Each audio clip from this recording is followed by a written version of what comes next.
Hi అండి, అందరికీ స్వాగతం. 2024 సంవత్సరం ముగిసి 2025 సంవత్సరానికి అడుగుపెట్టిన శుభ సందర్భంగా అందరికీ మంచి జరగాలని చెప్పి కోరుకుంటూ, పిల్లా పాపలతోని మంచి ఆరోగ్యంతోని సుఖ సంతోషాలతోని ప్రతి ఒక్కరూ ఉండాలని చెప్పి మా ఛానల్ తరపున, నా తరపున మీరు నమ్ముకున్న దైవం చల్లంగా చూడాలని చెప్పి కోరుకుంటూ ఈ వీడియో స్టార్ట్ చేద్దాం. ఈ వీడియోకి ఒక ప్రత్యేకత ఉందండి. ఎందుకంటున్నానంటే 2024 ముగిసి 2025 సంవత్సరానికి వచ్చిన శుభ సందర్భంగా ఈ 2025లో నాది ఇది మొట్టమొదటి వీడియో అన్నమాట. అందుకనే ఈ వీడియోకి ఒక ప్రత్యేకత ఉంది అని చెప్తున్నా. ఎందుకంటే ఆంధ్రప్రదేశ్లో, ముఖ్యంగా ఆంధ్రప్రదేశ్లో రాజకీయ పార్టీల గురించి మనం మాట్లాడుకోవాలి ఈ రోజున. ఎందుకంటే గత 2024 ఆంధ్రప్రదేశ్లో ప్రధానంగా ఒక 4 పార్టీల గురించి మాట్లాడుకోవాలండి. ఎందుకంటే first BJP, TDP, Janasena, YCP party. ఈ పార్టీల గురించి మాట్లాడుకున్నట్లయితే ఫస్ట్ మనం వైసీపీ పార్టీ గురించి మాట్లాడుకుందాం. వైసీపీ పార్టీ అధికారం కోల్పోయిన సంవత్సరం అన్నమాట. ఈ సంవత్సరం వైసీపీ పార్టీకి ఒక గడ్డు కాలం లాంటిది. ఎందుకంటే అధికారాన్ని కోల్పోయి 151 ఎమ్మెల్యే సీట్ల నుంచి 11 స్థానాలకు పడిపోయిన వైసీపీ పార్టీకి ఈ సంవత్సరం మొత్తం మీద ఒక గడ్డు కాలం లాంటిదే. 2019 నుంచి 2023 వరకు ఇంచుమించు వైసీపీ పార్టీకి తిరుగులేదు. కానీ 2024 సంవత్సరం వచ్చిన కానుంచి వైసీపీ పార్టీ ఎదుర్కొన్న దెబ్బలనేవి అన్నీ కావు. ఎందుకంటే కాంగ్రెస్ పార్టీలో షర్మిల గారు చేరడం, షర్మిల గారు చేరిందే కాకుండా జగన్మోహన్ రెడ్డి గారిని సూటిపోటి మాటలతోనూ ఆమె ఇబ్బంది చేయటం, ఆస్తి గొడవలు, అంతేకాకుండా పార్టీ అనేది అధికారం కోల్పోవటం. ఒకటి కాదు, రెండు కాదు, దగ్గర 2024 మొత్తం మీద అసలు వైసీపీ పార్టీకి, ఒక మాటలో చెప్పాలంటే వైసీపీ పార్టీకి అసలు ఏం బాగాలేదన్నమాట. ఇప్పుడు మనం బీజేపీ పార్టీ గురించి మాట్లాడుకున్నట్లయితే 400కు పైగా సీట్లు రావాలని చెప్పి అంచనా బెడిసికొట్టింది. సొంతగా బీజేపీ పార్టీ మెజార్టీలోకి రాలేని పరిస్థితి. ఇంకో గొప్ప విషయం ఏంటంటే, అంతేకాకుండా వాళ్ళ అంచనాలు తారుమారైపోయి 244 సీట్లకు పరిమితం అయిపోయింది. ఇది వాళ్ళ అంచనాలకు తారుమారు చేసిందనమాట, ఈ ఒక బీజేపీ పార్టీ అంచనాలని.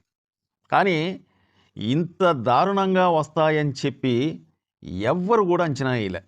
కాకపోతే ఎవ్వరు కూడా అంచనా వేయని విధంగా బీజేపీ పార్టీని మూడోసారి అధికారంలోకి రావటం కారణం ఒక ఆంధ్రప్రదేశ్లో పవన్ కళ్యాణ్ గారు తీసుకున్న నిర్ణయం వల్ల.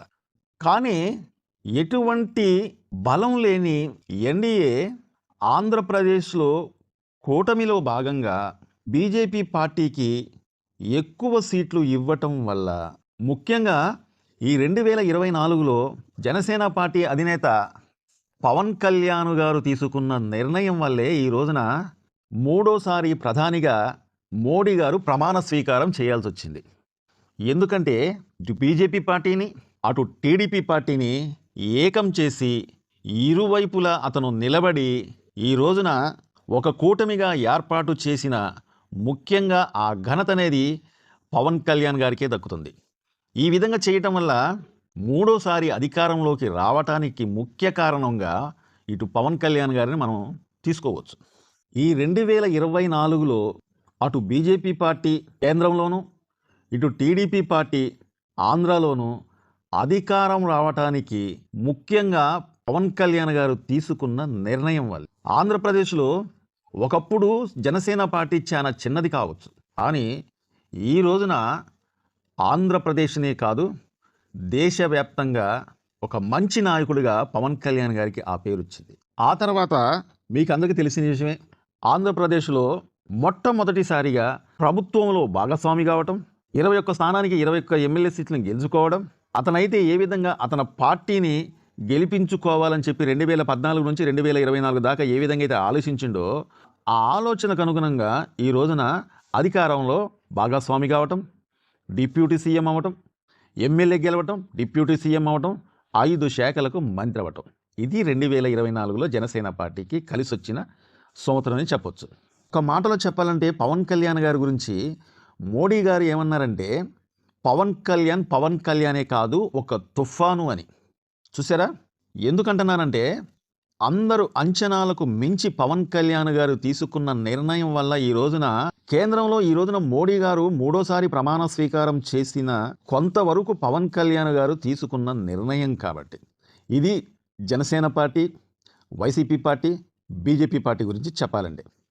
ఇప్పుడు మనం టీడీపీ పార్టీ గురించి మాట్లాడుకుందాం. 2019లో టీడీపీ పార్టీ అనేది సింగిల్గా పోటీ చేసింది. సింగిల్గా పోటీ చేయటం వల్ల, ఇటు జనసేన పార్టీ కూడా సింగిల్గా పోటీ చేయటం వల్ల కానీ ఘోరంగా వాడిపోయింది. అయితే తిరుగులేని నాయకుడిగా 2019లో దిగ్విజయంగా 151 సీట్లతోనూ ప్రభుత్వాన్ని ఏర్పాటు చేశారు జగన్మోహన్ రెడ్డి గారు. కానీ వాళ్ళు తీసుకున్న కొన్ని తప్పుడు నిర్ణయాల వల్ల మళ్ళీ అధికారం కోల్పోవచ్చింది 2024లో. ఆ తప్పుడు నిర్ణయాల గురించి మనం కొన్ని చెప్పుకోవాలంటే, జగన్మోహన్ రెడ్డి గారు కేవలం అతను మేనిఫెస్టోలో పెట్టిన నవరత్నాల గురించి ఎక్కువ పట్టించుకోవటం, నవరత్నాల పథకాల గురించి నేను చేస్తున్నా, ప్రజలకు డబ్బులు ఇస్తున్నా అని అనుకున్నడే కానీ ఆంధ్రప్రదేశ్లో అభివృద్ధి అనేది కుంటుపడుతుందన్న సంగతి అయినా గమనించలేకపోయారు. సంక్షేమ పథకాలనే ఎక్కువ దృష్టి పెట్టి అభివృద్ధి కార్యక్రమాలు చేయటం తగ్గించటం వల్ల ప్రజల్లో చాలా వరకు వ్యతిరేకం అనేది వచ్చేసింది. అంతేకాకుండా షర్మిల గారి ఇష్యూ ఒకటి, ఆస్తి గొడవలు. ఆ పార్టీలో ఉన్న కొంతమంది నాయకులు ఇష్టం వచ్చినట్టుగా అనుచిత వ్యాఖ్యలు చేయటం, అటు పవన్ కళ్యాణ్ గారి మీద, ఇటు చంద్రబాబు నాయుడు గారి మీద. ముఖ్యంగా మనం మాట్లాడుకోవాలంటే చంద్రబాబు నాయుడు గారిని అసెంబ్లీలో అవమానించటం, అంతేకాకుండా చంద్రబాబు నాయుడు గారు ఆ అవమానానికి ఆ రోజునే అతని ఫ్యామిలీని దూషించటం. ఇవే కాకుండా చంద్రబాబు నాయుడు గారు ఆ రోజే ఒక మాట చెప్పిండు. ఏంటంటే, మీరు ఈ విధంగా అవమానిస్తున్నారు కాబట్టి మళ్ళీ నేను ముఖ్యమంత్రి అయితే తప్ప ఈ అసెంబ్లీలో అడుగుపెట్టను అని. అడుగుపెట్టను అన్నదే కాకుండా అతను బయటికి వెళ్ళి మీడియా ముందు అతను కన్నీళ్లు కార్చటం.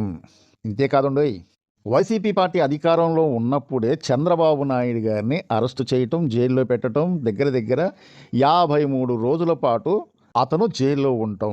చంద్రబాబు నాయుడు గారిని జైల్లో పెట్టిన తర్వాత పవన్ కళ్యాణ్ గారు చంద్రబాబు నాయుడు గారిని కలిసి వెంటనే బయటకు వచ్చి టీడీపీ పార్టీ, జనసేన పార్టీ మేమిద్దరం కలిసి వచ్చే ఎన్నికల్లో పోటీ చేస్తామని చెప్పి బీజేపీ పార్టీతోని కూడా మాట్లాడి కూటమిగా ఏర్పాటు అని చెప్పటం, ఎలక్షన్లో పోటీ చేయటం, ఈ 3 పార్టీలు కలిసిన కూటమి అనేది అధికారంలోకి రావటం. ఇదండి ఈ 2024లో ఆంధ్రప్రదేశ్ రాజకీయ చరిత్ర అనేది. ఇటు BJP party, Janasena party, TDP party, YCP party 24లో ఏ విధంగా అయితే ఏ పార్టీకి ఎంత నష్టం, ఏ పార్టీ ఘన విజయం సాధించింది, ఎవరి వల్ల సాధించింది అనేది మీకు స్పష్టంగా చెప్పాను అనుకుంటున్నాను. మా వీడియో నచ్చితే సబ్స్క్రైబ్ చేసుకోవటం మాత్రం మర్చిపోకండి. ఇలాంటి వీడియోలు మళ్ళీ తేవడానికి ప్రయత్నిస్తూనే ఉంటా. మీరు మా వీడియోని లైక్ చేయండి, షేర్ చేయండి. ఈ వీడియోపై మీ కామెంట్ను తెలపండి. చాలామంది మా వీడియో చూస్తున్నారు కానీ సబ్స్క్రైబ్ చేసుకోకుండా చూస్తున్నారండి. మా వీడియో నచ్చితే సబ్స్క్రైబ్ చేసుకోండి. ఇలాంటి వీడియోలు మళ్ళీ తెస్తూనే ఉంటాం. ఈ వీడియోకి ఒక లైక్ చేయండి, మీ అమూల్యమైన కామెంట్ను తెలుపుతారని కోరుకుంటూ మా వీడియో కోసం ఎదురు చూడండి. మంచి వీడియోతో మళ్ళీ వస్తా. నమస్తే.